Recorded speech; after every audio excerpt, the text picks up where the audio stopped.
Selamat pagi Bapak Ibu Saudara semua, selamat berjumpa kembali.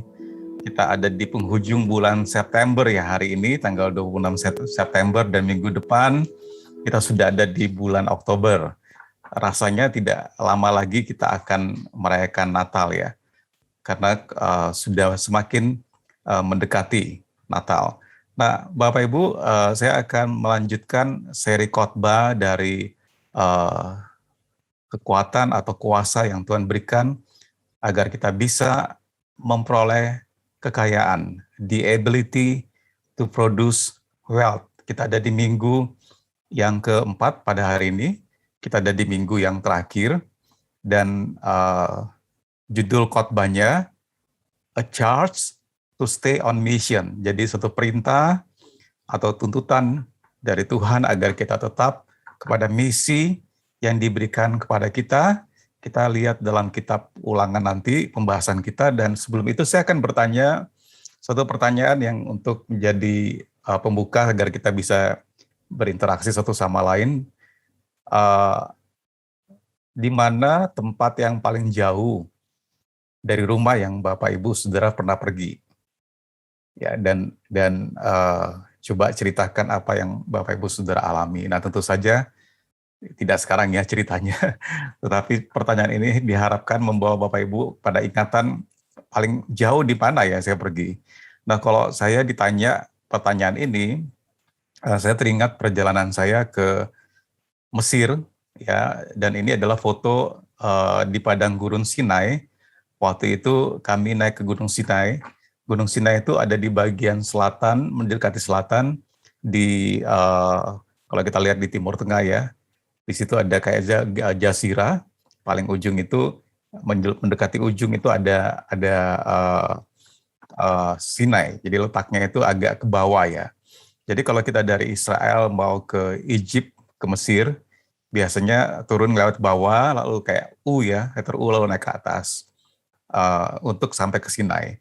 Nah, Bapak Ibu saudara sekalian, menurut saya waktu itu pengalaman saya ke Gunung Sinai, dan ini adalah foto di puncak Gunung Sinai yang dipercaya Musa menerima 2 loh batu, ya, Ten Commandments.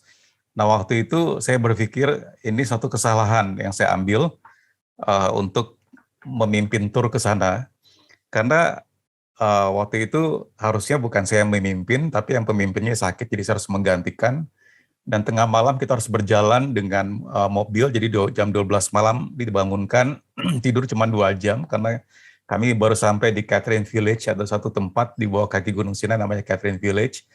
Dan kemudian di situ kita jam 10 malam, lalu makan, lalu tidur jam 12, baru 2 jam tidur dibangunkan, padahal capek ya. Kemudian kita harus naik mobil kira-kira 30 menit sampai di stasiun Unta, dan ketika saya turun, ternyata nggak langsung naik ya, kita harus masih jalan kaki 30 menit jalan kaki malam, tidak kelihatan apa-apa. Waktu itu dianjurkan bawa senter, dan luar biasa memang bintang-bintang di langit itu seperti waktu Abraham saya bayangkan Tuhan berfirman, keturunanmu seperti bintang di langit, itu betul-betul bintangnya banyak sekali. Kalau kita dari Indonesia kita nggak bisa lihat bintang seperti itu. Ya, berjalan kemudian sampai ke stasiun Unta. Nah, stasiun Unta ini kita harus naik unta ke atas ke Gunung Sinai. Dan itu gelap gulita Bapak Ibu, dan kita tahu orang Mesir itu sekarang kebanyakan orang Arab ya. Mereka ribut sekali ya, saling memperebutkan rombongan kita untuk memilih unta mereka gitu. Saya nggak ngerti mereka bahasa apa, ini gelap gulita dan saya harus pemimpin grup waktu itu. Lalu kemudian akhirnya saya naik unta, lalu kemudian saya dengar ada grup yang ketinggalan di belakang, ada ibu-ibu yang harusnya memang dia nggak memungkinkan untuk naik, tapi dia tetap bersikeras naik, lalu dia akhirnya pulang. Kemudian apa yang terjadi? Lalu kami dituntun dengan naik unta itu tengah malam, dan kemudian mulai mendaki, lalu apa yang terjadi? Gembala untanya itu melepaskan talinya. Jadi bisa bayangkan Bapak Ibu, kemudian kami mulai naik, dan itu jurang di sisi kanan, sisi kirinya bukit ya, gunung. Lalu saya berpikir, wah ini suatu kesalahan yang saya ambil. Saya rasanya ingin pulang ke Indonesia. Karena tantangan yang dihadapi waktu itu dengan memimpin grup, Tapi puji Tuhan akhirnya bisa sampai di Gunung Sinai jam 5 menjelang matahari terbit. Inilah adalah 1 Oktober atau hari pertama tahun baru menurut kalender Yahudi, dan kami sampai di Gunung Sinai. Nah, ini adalah tempat yang paling jauh yang saya pergi. Di sini ada Budina. Budina lebih jauh lagi, udah keliling dunia ya Budina ya. Atau mungkin Bapak Ibu Saudara sekalian ada pergi ke tempat yang lebih jauh lagi, saya tidak tahu ya. Tapi pertanyaan ini sebenarnya untuk memancing Bapak Ibu, memancing kita pada satu topik nanti yang kita akan bahas. Karena dalam topik ini bangsa Israel tuh keluar dari Mesir masuk ke tanah Kanaan itu jauh sekali dari Egypt ya. Jadi dari Mesir ya, ini napak tilasnya kan seperti tadi saya katakan, kalau dari Mesir mau ke tanah Kanaan itu kita harus menyeberang padang gurun ya, dan ini adalah napak tilas kalau kita pergi ke ziarah, itu adalah napak tilas dari perjalanan bangsa Israel. Nah, ketika bangsa Israel masuk ke tanah Kanaan, Musa mengumpulkan mereka dan mengajar mereka kembali, mengingatkan perjalanan mereka dari Mesir. Dan di sini di Ulangan pasal 9 ayat 5, Musa berkata, bukan karena jasa-jasamu atau karena kebenaran hatimu engkau masuk menduduki negeri mereka, tetapi karena kefasikan bangsa-bangsa itulah Tuhan Allahmu menghalau mereka dari hadapanmu, dan supaya Tuhan menepati janji yang diikrarkannya dengan sumpah kepada nenek moyangmu, yakni Abraham, Ishak, dan Yakub. Nah, Bapak Ibu Saudara sekalian, Musa mengingatkan bangsa Israel, kalau nanti mereka masuk ke tanah perjanjian, tanah yang baik, tanah yang berlimpah susu dan madu, itu bukan karena jasa-jasa mereka. Ya, melalui Musa, Tuhan menjelaskan kepada orang Israel bahwa dia memiliki tujuan untuk membawa mereka masuk ke tanah yang baik, tanah yang berlimpah susu madu, gambaran suatu kehidupan yang baik, ya, yang diberkati. Dan kalau mereka masuk ke tanah yang baik, yang diberkati itu karena janji Tuhan kepada nenek moyang mereka, yaitu kepada Abraham. Di Kejadian pasal 12, Tuhan berfirman kepada Abraham bahwa Tuhan akan memberkati Abraham. Dan karena ada rencana Tuhan yang besar, ada misinya Tuhan yang besar, bukan hanya untuk bangsa Israel masuk ke tanah perjanjian demi mereka saja, tetapi di balik rencana Tuhan itu membawa mereka masuk ke tanah perjanjian, ada suatu misi yang lebih besar dari diri mereka sendiri, lebih besar dari bangsa mereka sendiri. Tetapi misi ini adalah untuk seluruh dunia, ya. Dan Tuhan akan menggenapinya, perjanjiannya melalui Abraham, melalui keturunannya, melalui bangsa Israel yang masuk ke tanah perjanjian waktu itu. Nah, sebelum masuk tanah perjanjian, Musa memerintahkan mereka untuk tetap fokus pada misi ini, bahwa mereka akan menjadi berkat sampai ke bangsa-bangsa. Tuhan akan mencurahkan kelimpahan berkat-Nya, dan Dia akan menggunakannya untuk menyelesaikan misinya. Hari ini kita akan melihat dua kebenaran tentang berkat Tuhan. Yang pertama, Tuhan memberkati kita bahkan ketika kita tidak pantas mendapatkannya. Bapak Ibu, seperti firman Tuhan tadi yang dikatakan dalam Ulangan pasal 9 ayat 6, di situ dikatakan, saya ulangi lagi, jadi ketahuilah bahwa bukan karena jasa-jasamu, Tuhan Allahmu memberikan kepadamu negeri yang baik itu untuk diduduki. Perhatikan di sini saya kasih stabilo, sesungguhnya engkau bangsa yang tegar tengkuk. Dalam English Standard Version, tegar tengkuk diterjemahkan stubborn people. Stubborn itu keras kepala. Saya orang Ambon, kalau orang Ambon bilang keras kepala itu kepala batu. Jadi Tuhan bilang melalui firman Tuhan pada Musa ini, kalau kamu bisa masuk ke tanah perjanjian, tanah Kanaan, tanah yang berlimpah susu madu, tanah yang baik, kehidupan yang baik, itu bukan karena jasa-jasamu, ya. Tetapi Tuhan berjanji memberikan kepada mereka negeri yang baik, karena Tuhan sudah berjanji terlebih dahulu kepada Abraham. Nah, Bapak Ibu, saudara-saudara sekalian, kita harus tahu, kalau kita belajar systematic theology atau teologi sistematika, salah satu karakteristik Tuhan adalah Dia Tuhan yang setia. Dia bukan manusia. Manusia bisa tidak setia, manusia bisa ingkar janji, tapi Tuhan tidak pernah tidak setia. Dia tidak bisa memungkiri bahwa Dia Tuhan yang setia. Jadi kalau Dia berfirman, Dia berjanji, Dia akan menepati janjinya. Nah, itu sebabnya karena Tuhan sudah berjanji kepada Abraham, ya. Kita tahu Abraham ini tinggalnya di Mesopotamia waktu itu, Dan Tuhan bilang pada Abram, Abram keluar dari sanak saudaramu, pergi ke suatu negeri yang akan kutunjukkan kepadamu, negeri yang berlimpah susu madu. Dan ini adalah tanah Kanaan yang kemudian direalisasikan waktu bangsa Israel masuk ke tanah Kanaan. Nah, Musa mengatakan kepada bangsa Israel, kalau kamu bisa masuk ke tanah perjanjian ini, tanah yang baik, yang berlimpah susu madu, itu bukan karena jasamu, ya.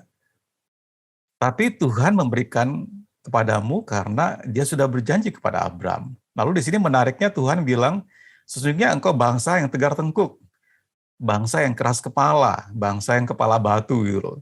Jadi maksudnya begini Bapak Ibu Saudara sekalian, sebenarnya bangsa Israel ini masuk tanah perjanjian itu nggak layak. Ya. Mereka nggak layak untuk menerima kehidupan yang baik. Nah sama juga kebenarannya dengan kita Bapak Ibu Saudara sekalian. Sama seperti bangsa Israel di padang gurun, banyak kali mereka mencobai Tuhan. Banyak kali mereka tidak mempercayai Tuhan. Orang Israel tidak selalu menaati dan mempercayai Tuhan.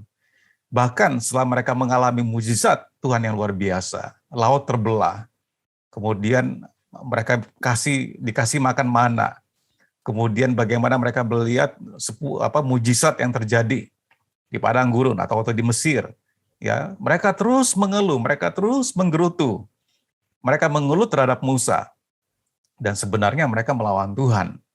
Ya, Musa mengingatkan mereka bahwa mereka tidak pantas untuk mendapatkan berkat Tuhan, karena mereka adalah orang-orang yang keras kepala, stubborn. Stubborn ini nggak mau diajar, ya tegar. Kalau LAI Lembaga Alkitab Indonesia menggunakan kata keras kepala, tetapi sebenarnya stubborn ini tidak bisa diajar.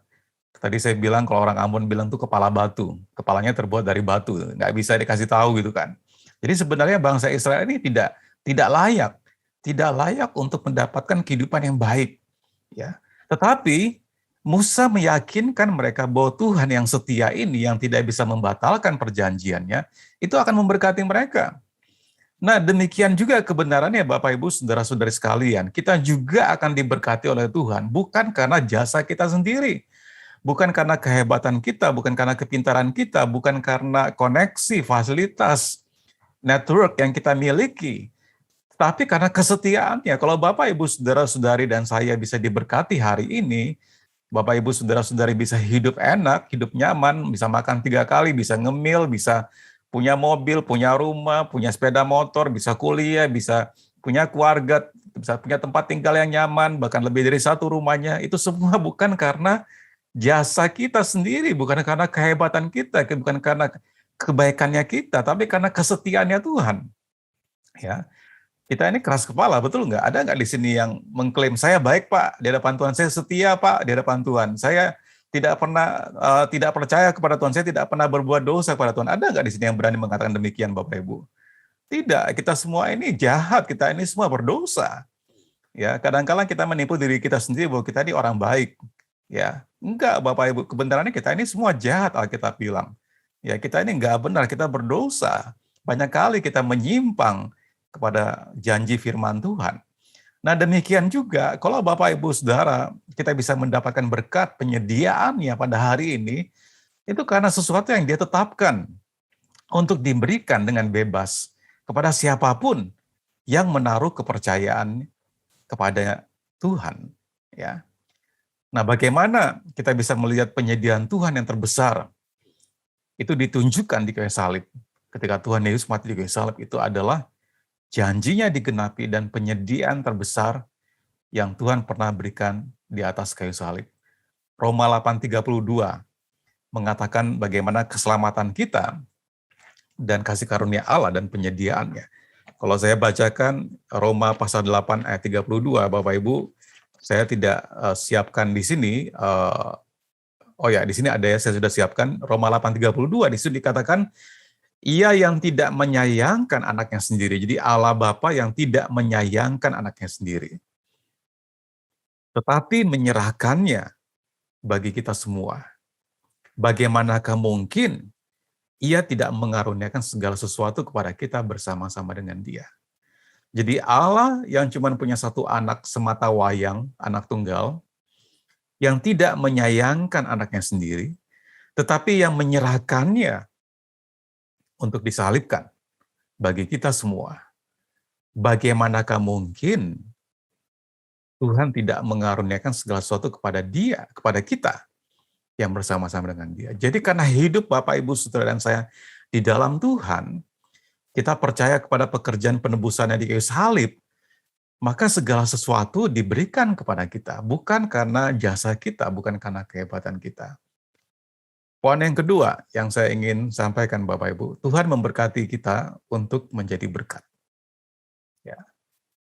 Tuhan berjanji untuk membuat nama Abraham besar, sehingga dia akan menjadi berkat, dan melalui dia semua kaum, semua bangsa, semua orang di bumi ini akan diberkati. Kejadian 12 ayat 1-3.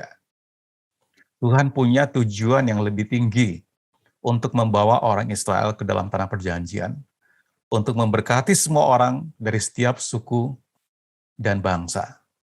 Melalui Abraham, orang akan tahu siapa Tuhan itu, dan seperti apa perjanjiannya akan terlihat. Pada akhirnya hal ini dicapai melalui pengorbanan Tuhan Yesus Kristus di kayu salib. Dan semua orang yang menaruh iman mereka kepadanya menjadi bagian dari ikat janji ini dan berkat-berkatnya. Dalam Galatia pasal 3 ayat 13-14 saya bacakan langsung dari Alkitab, saya tidak sediakan di PowerPoint ya. Galatia 3 ayat 13-14, firman Tuhan mengatakan, Kristus telah menebus kita dari kutuk hukum Taurat dengan jalan menjadi kutuk karena kita.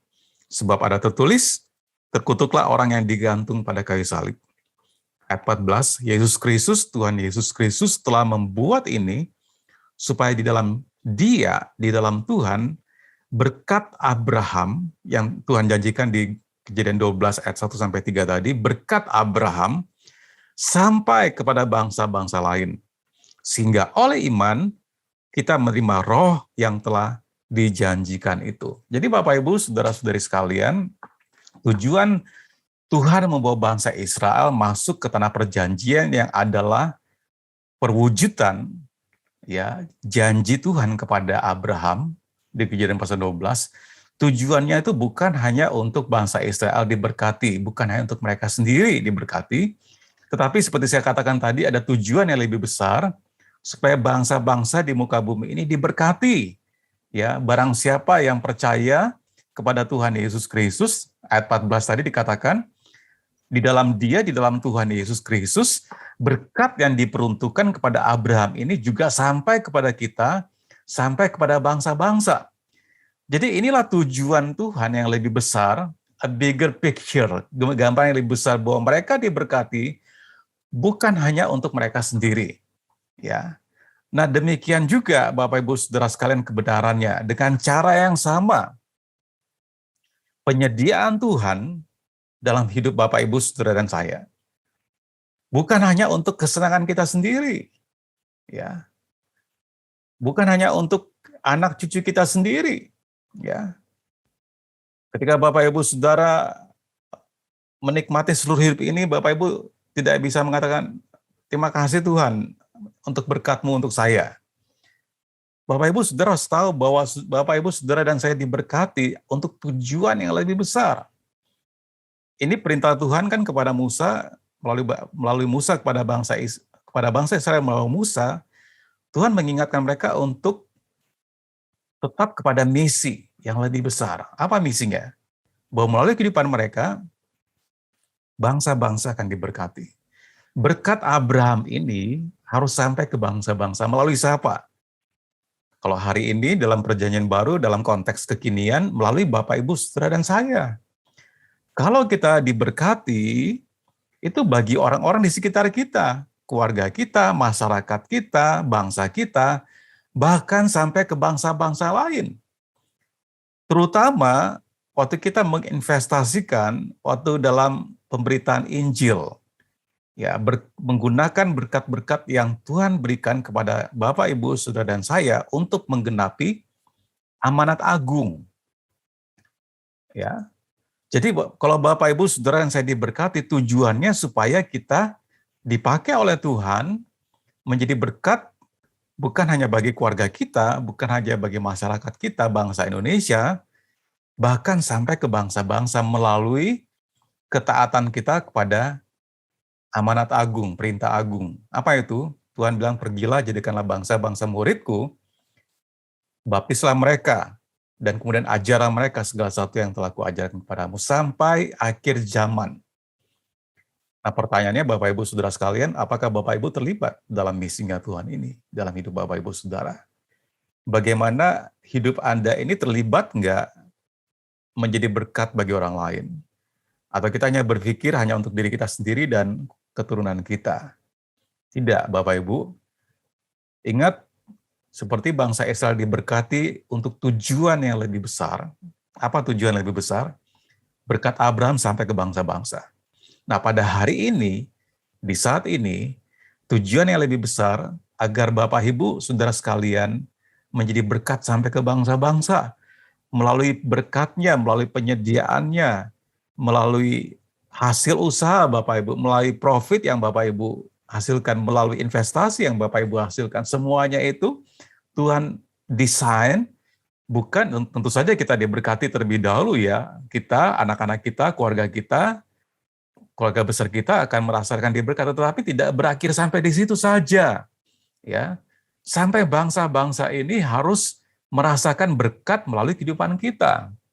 Dalam konteks amanat agung, dalam konteks pemberitaan Injil. Nah, saya ingin bertanya Bapak Ibu Saudara sekalian, ini khotbah singkat saja karena sudah 4 minggu, ini adalah minggu terakhir, saya nggak lama-lama. Bapak Ibu bisa ikuti sebelumnya di YouTube ya.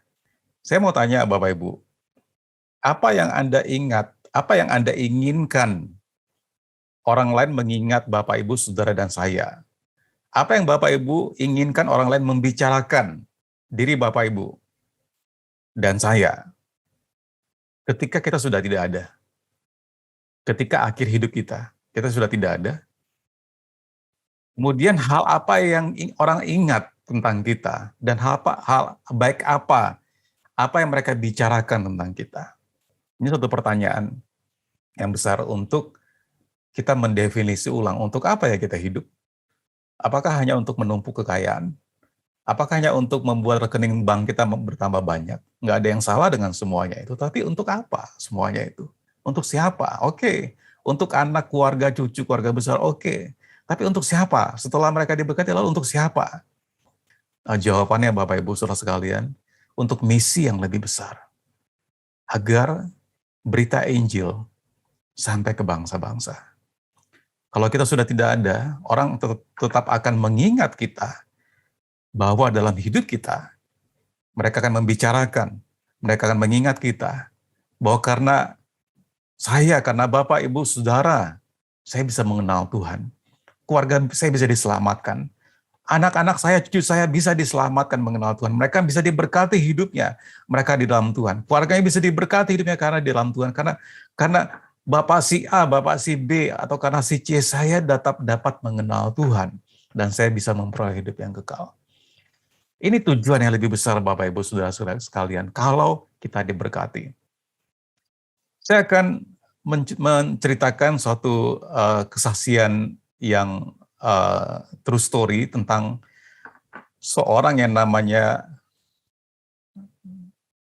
ya nanti namanya saya sebutkan kemudian ya. Tetapi orang ini, dia menjadi seorang jutawan karena dia setia memberikan persembahannya, persepuluhannya dalam hidupnya. Namanya siapa? Ya bagi Bapak Ibu Saudara yang sudah tahu, namanya William Colgate. Ya, Colgate ini pasta gigi dan juga produk-produk personal health ya, kesehatan pribadi seperti sabun, seperti pasta gigi dan yang lain-lainnya. Nah, William Colgate dibesarkan dari seorang warga yang miskin. Ya. Ketika dia berumur 16 tahun, terpaksa dia harus meninggalkan rumahnya karena ayahnya sangat miskin. Sehingga dia tidak dapat menghidupi semua orang. Jadi dia memasukkan semua miliknya, harta bendanya, dia masukkan ke dalam tas, dan kemudian dia memulai perjalanannya ke New York. Ya, dia orang Inggris, dia di England. Ya, kemudian dia ke New York dengan suatu mimpi karena dia sudah pernah bekerja di pabrik sabun dan dia tahu prosesnya, lalu dia bermimpi dia akan memulai perusahaan sabun, ya, perusahaan sabun untuk kesehatan pribadi, personal health ya. Kemudian pemuda dari pedesaan ini tiba di kota besar dan ia melihat sulit sekali mencari pekerjaan. Tetapi dia mengingat kata-kata terakhir ibunya serta nasihat dari kapten kapal ketika dia menyeberang kanal. Ada seorang kapten kapal yang mengatakan sesuatu kepada dia. Nanti saya akan kasih tahu apa yang kapten kapal ini katakan kepada William Colgate yang masih muda ini. Kemudian dia bertekad untuk memberikan persepuluhannya kepada penciptanya dari setiap dolar yang dia peroleh. Jadi ketika dia mendapat dolar pertamanya, pemuda itu mendedikasikan 10 sen pertamanya untuk Tuhan. Ia berlanjut dengan setia dan dolar mulai masuk dalam waktu singkat. Produsen sabun itu bermitra dengan produsen sabun lainnya. Tapi ketika pasangan ini meninggal, beberapa tahun kemudian pemuda William Colgate ini menjadi pemilik perusahaan. Nah, saat itulah pengusaha kaya raya ini memberikan instruksi kepada akuntannya untuk membuka rekening atas nama Yesus. Bisa nggak kita buka rekening atas nama Yesus ya? Nggak bisa, nggak harus ada KTP. Tapi dia memerintahkan akuntannya, kamu buka ya rekening atas nama Yesus. Ya. Lalu dia mengkreditkan 1/10 dari semua pendapatannya dan bisnisnya mulai berkembang secara ajaib. Kemudian pemuda ini mulai mendedikasikan bukan hanya 1/10, tapi 2/10, 3/10, 4/10, sampai 5/10. Jadi 50% dari keuntungannya dia berikan masukkan ke rekening untuk nama rekening Yesus tadi ya. Nah, tampaknya penjualannya, salesnya itu meningkat secara proporsional seiring dengan presentasi pendapatan mereka yang dikembalikan kepada Tuhan. Dalam waktu singkat, Tuhan membuat nama belakangnya, Colgate ya, menjadi nama terkenal di setiap rumah di seluruh dunia. Kalau di Indonesia kayaknya orang nggak pakai Colgate ya, orang pakai Pepsodent ya. Tapi kalau Bapak Ibu pakai sabun Palmolive, Palmolive itu juga produknya dia, perusahaannya dia. Ya, ia adalah pria yang selalu diingat dan dikenal. Dia akan selalu dikenang di seluruh dunia atas apa yang dia lakukan. Namanya William Colgate. Dia pendiri perusahaan produk perawatan pribadi terkenal di dunia, Colgate Palmolive, nama perusahaannya. Yang mengubah hidupnya bukanlah jumlah, perhatikan baik-baik Bapak Ibu. Yang mengubah hidup William Colgate ini bukan jumlah yang ia berikan, melainkan kerelaan hatinya untuk memberikan segalanya kepada Tuhan sebagai balasannya. Jadi sebenarnya Bapak Ibu, yang Tuhan lihat itu bukan jumlah yang Bapak Ibu berikan. Yang Tuhan lihat itu di balik itu hati yang memberikannya. Itu yang Tuhan lihat. Nah, Tuhan melihat hatinya Colgate ini. Bukan dia berhasil memberikan 5/10, tapi hatinya. Oleh karena itu Allah menempatkannya di tempat yang unggul, terkenal, dikenal di seluruh dunia. Dia menjadi berkat sampai ke bangsa-bangsa. Ya. Nah, ini tadi yang nahkoda kapal tadi katakan kepada William Colgate ketika dia mau menyeberang kanal. Nahkoda kapal ini bilang seperti ini. Seseorang akan menjadi pembuat sabun terkemuka di New York. Dan Anda bisa menjadi orang itu.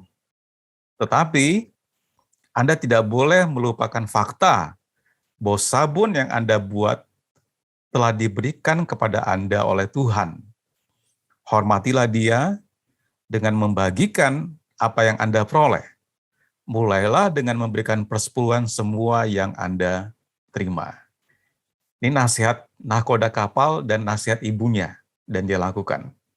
Bapak Ibu Saudara sekalian, William Colgate adalah penyumbang tetap dana dari Baptist Missionary Union. Jadi persekutuan misi gereja-gereja baptis yang mengirimkan misi ke berbagai dunia, dan dia memutuskan dia penyumbang tunggal untuk setiap misi yang dilakukan oleh gereja baptis ke seluruh dunia.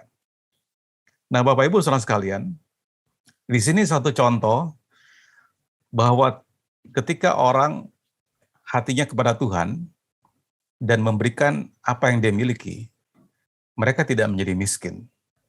mereka justru diperkaya. Bapak Ibu tahu nggak, saya searching tadi malam, saya ingin tahu bagaimana perusahaan Colgate Palmolive hari ini. Saya searching, saya masuk ke webnya, dan saya amazed Bapak Ibu. Ini saya screenshot ya.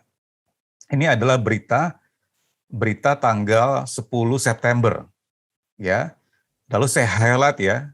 Di situ dikatakan, saya terjemahkan langsung, New York Business Wire 10 September 2021. Saya terjemahkan yang saya stabilo biru. Dewan Direksi Colgate Palmolive Company, ini NYS ini New York Stock Exchange, ya kode perusahaannya itu Colgate Palmolive CL, mengumumkan dividen tunai triwulan yang mereka bayarkan sebesar 0,45 US dollar itu per saham. Ya. Ini kalau dikonversikan ke rupiah kira-kira hampir sekitar 700 rupiah sampai 750 rupiah keuntungan dividen per saham yang nanti dibayarkan pada 15 November 2021 tahun ini kepada pemegang saham yang tercatat sampai 21 Oktober 2021. Perhatikan, ini menarik ya.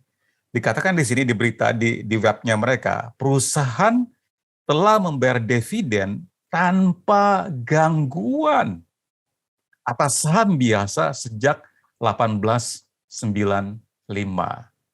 Wow, itu berarti Bapak Ibu 1895 sampai hari ini 2021 itu berarti 125 tahun. Perusahaan ini tidak pernah ingkar janji dan mengalami kesulitan membayarkan profit dari setiap saham yang diinvestasikan ke perusahaan mereka. Bagi Bapak Ibu di sini yang bergerak dengan saham dan berhubungan dengan itu, ini mungkin bagus ya investasi ke Colgate Palmolive ya. Karena selama 125 tahun tidak pernah sekalipun mereka mengalami kesulitan untuk membayarkan share-nya, dividennya, keuntungannya kepada setiap investor yang menanamkan uangnya ke perusahaan mereka. Bapak Ibu Saudara sekalian, William Colgate merasakan dorongan untuk memberikan persepuluhan karena dia menyadari, perhatikan baik-baik yang saya stabilo, Tuhan adalah pemberi semua yang dia miliki. Tuhan adalah pemberi semua yang dia miliki. Minggu lalu kita belajar bahwa Tuhan yang memberikan Bapak Ibu kekuatan untuk memperoleh kekayaan.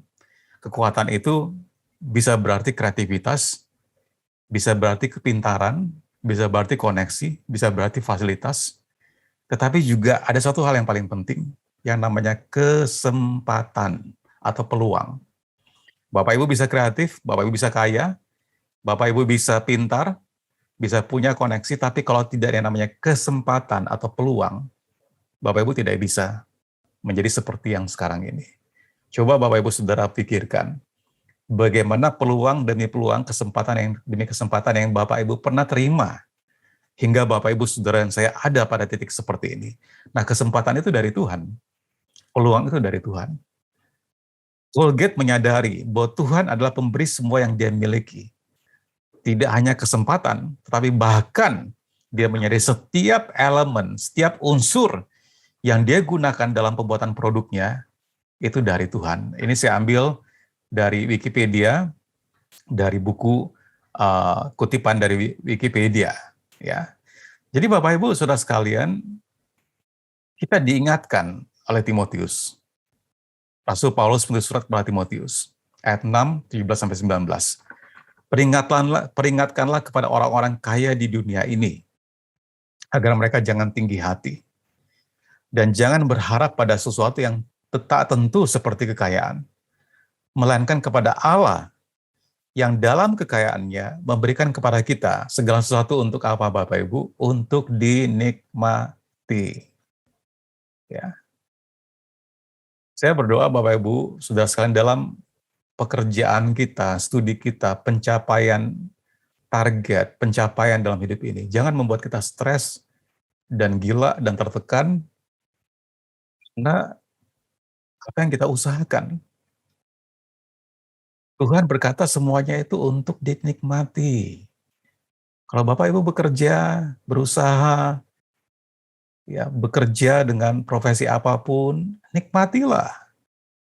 Jangan stres, jangan tertekan karena semuanya itu Tuhan berikan untuk dinikmati. Ya, lalu ayat 18, peringatkanlah agar mereka itu berbuat baik, menjadi kaya dalam kebajikan, suka memberi dan membagi. Perhatikan ayat 19, dan dengan demikian mengumpulkan suatu harta sebagai dasar yang baik bagi dirinya di waktu yang akan datang untuk mencapai hidup yang sebenarnya. Bapak Ibu Saudara sekalian, kita hidup di muka bumi ini bukan hidup yang sebenarnya. Yes, kita perlu makan, yes, kita perlu minum, kita perlu tempat tinggal yang nyaman, kita perlu baju, kita perlu kehidupan untuk menunjang kehidupan kita, alat-alat, kendaraan, sepeda motor, sepeda, mobil, rumah. Kita perlu dididik sekolah yang bagus. Yes, kita butuh semua, tapi firman Tuhan mengatakan ini bukan hidup yang sebenarnya. Ini sementara, ini perhentian kita Bapak Ibu, cuman sementara. Kita nggak camp, kita nggak bangun rumah di sini, di bumi ini. Kita camping. Camping itu nanti suatu waktu, kalau Paulus bilang tenda rumah kita dibongkar, tubuh tenda ini dibongkar, kita kembali kepada pencipta kita. Itulah kehidupan kita yang sesungguhnya. Ya, paling kita cuma butuh tanah petak 1x2 meter ya untuk menaruh jasad kita. Yang lainnya nggak bisa kita bawa. Ya, satu lembar pun uang 100.000 rupiah Bapak Ibu nggak bisa bawa. Satu butir pun berlian Bapak Ibu selipkan nggak bisa dibawa. Ya, semua itu ditinggalkan. Rasul Paulus mengatakan kepada Timotius, hidup kita yang sebenarnya itu bukan di sini, tapi nanti di surga. Itu sebabnya saya bertanya Bapak Ibu, ketika kita sudah tidak ada, apa yang orang akan ingat tentang diri kita? Apa yang orang bicarakan tentang diri kita? Ya, apa sebenarnya tujuan dari penyediaan Tuhan? Apa tujuan dari berkat Tuhan? Bagaimana saudara bisa menyembah dan melayani Tuhan dengan apa yang telah Ia berikan, dengan apa yang telah Ia percayakan dalam kehidupan Bapak Ibu, saudara dan saya? Saya berdoa Bapak Ibu, saudara sekalian dikasih Tuhan, kemampuan yang Tuhan berikan kepada kita untuk memperoleh kekayaan, itu semua datang dari Tuhan. Ya, kita diperintahkan oleh Tuhan untuk mentaati Dia minggu pertama. Kita diperintahkan oleh Tuhan untuk kita mengingat kebaikannya. Dan kita diperintahkan oleh Tuhan untuk tetap kepada misi yang besar. Misinya bukan yang sekedar kita diberkati. Bukan hanya untuk kita dan keluarga kita, anak cucu kita, tapi bagi bangsa Indonesia, sampai ke bangsa-bangsa, akan diberkati melalui kehidupan Bapak, Ibu, Saudara, dan saya. Saya berdoa, kiranya Tuhan mengingatkan Bapak, Ibu, kepada satu misi yang lebih besar dari diri kita sendiri. Dan kalau kita hari ini diberkati, kita mengucap syukur, kita bisa menikmati, ya paling enjoy Bapak, Ibu, Saudara sekalian, ketika satu keluarga dan keluarga besar, kami bisa makan bersama-sama. Seperti kemarin hari ulang tahun Paulin, kami bisa makan bersama-sama. Itu suatu waktu yang menjadi kenikmatan tersendiri. Bukan karena makanannya saja, tetapi karena kebersamaannya. Di balik semuanya itu, saya menyadari bahwa itu datang dari Tuhan. Saya berdoa Bapak Ibu Saudara sekalian, kita bisa merasakan dan memikirkan hal yang sama. Kalau kita bisa diberikan keluarga, kita bisa menikmati bersama-sama keluarga, kita bisa kumpul, sebentar lagi hari Natal, semoga bisa kumpul, pandemi ini mereda, dan waktu kita kumpul, kita makan bersama-sama, itu alasannya waktu kita makan, kenapa kita berdoa. Ya, untuk mengingatkan kita, bahwa semua yang baik, yang kita nikmati, itu datang dari Tuhan. Bukan karena dari diri kita sendiri. Dan kita bisa menikmati, dan kita bisa mengingat perjanjian Tuhan kepada Abraham itu sampai ke kita, sampai ke bangsa-bangsa. Karena pengorbanan yang Tuhan Yesus Kristus lakukan di kayu salib. Waktu Bapak, Ibu, Saudara, dan saya percaya kepada Tuhan, kita mendapat bagian dalam janji kepada Abraham itu, bahwa melalui keturunannya, bangsa-bangsa di muka bumi akan diberkati. Melalui kehidupan Bapak, Ibu, Saudara, dan saya, Waktu kita percaya kepada Tuhan Yesus, kita merasakan berkat itu sampai kepada kita. Berkat Abraham itu sampai kepada kita. Seperti Galatia 3 ayat 13-14 tadi katakan. Tapi Bapak Ibu ingat, berkat itu, penyediaan itu tidak hanya berakhir untuk diri kita, tapi untuk yang lebih besar lagi. Sampai bangsa-bangsa diberkati. Sampai bangsa-bangsa mendengarkan Injil yang kita kabarkan, yang gereja kabarkan. Saya berdoa Bapak Ibu sekalian kita bisa selalu mengingat hal ini. Mari kita berdoa. Tuhan Yesus, kami berdoa Tuhan, kami mengucap syukur untuk segala sesuatu yang Engkau berikan dalam kehidupan kami Tuhan. Kami menyadari kalau kami diberkati itu bukan karena kehebatan kami. Kalau kami kilas balik kami menyadari campur tangan-Mu Tuhan. Dalam persimpangan jalan kami ketika hidup kami sulit, waktu kami mengalami krisis dalam kehidupan kami, kalau kami kilas balik, kami mengingat pertolongan-Mu Tuhan. Kau yang mempertemukan kami dengan orang yang tepat, dalam waktu yang tepat, di tempat yang tepat, sehingga kami memutuskan, kami memilih pilihan kami waktu itu, dan karena pilihan-pilihan kami itu kami ada di titik yang sekarang ini. Kami tahu Tuhan itu bukan karena manusia yang merancang, tapi karena Engkau sendiri yang merancangnya. Agar kami diberkati untuk menjadi berkat sampai ke bangsa-bangsa. Agar nama-Mu dipermuliakan melalui kehidupan kami. Makasih Tuhan Yesus, sama berdoa untuk setiap jemaat-Mu yang hadir di ruang Zoom ini maupun yang menyaksikan melalui tayangan di YouTube nanti. Dalam nama Tuhan Yesus Kristus kami berdoa dan mengucap syukur. Semua yang percaya mengatakan amin. Tuhan Yesus berkati Bapak Ibu saudara sekalian.